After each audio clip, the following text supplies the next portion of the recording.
Doctor صاحب آپ سے ہمارا اگلا سوال یہ ہے کہ تصوف کو اطمینان قلب کا ذریعہ سمجھا جاتا ہے، کیا ایسا ہی ہے؟ اور ایک عام آدمی اس سے کیسے استفادہ حاصل کر سکتا ہے؟ دیکھو، حضور علیہ السلام کی خدمت میں جب حضرت جبریل امین علیہ السلام تشریف لائے تو انہوں نے بنیادی طور پر 3 سوالات کیے، یا دین کے حوالے سے 3 باتیں پوچھیں کہ ایمان کیا ہے، اسلام کیا ہے، اور پھر پوچھا کہ احسان کیا ہے۔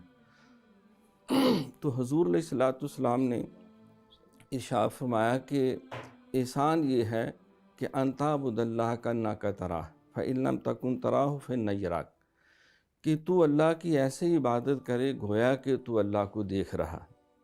اگر ایسا ممکن نہیں ہے تو تیری یہ کیفیت ضرور ہو کہ اللہ تجھے دیکھ رہا۔ تو طریقت اور تصوف کا سارا اڑنا چھونا ہی قرب الہی ہے۔ تو جو اللہ کے قرب کی منزلوں میں چلا جاتا ہے وہ اس کی رضا کی منزلوں میں چلا جاتا ہے۔ جو اللہ تعالیٰ کے قریب ہو جاتا ہے تخلق باخلاق اللہ، تو انسان جس طرح کی صحبت اور مجلس میں بیٹھتا ہے تو اس مجلس اور صحبت کا اس پہ رنگ چڑھ جاتا ہے۔ حضور علیہ السلام نے فرمایا کہ المرء مع من احب، کہ آدمی اسی کے ساتھ ہوگا یا اسی کے ساتھ ہے جس سے وہ محبت کرتا ہے۔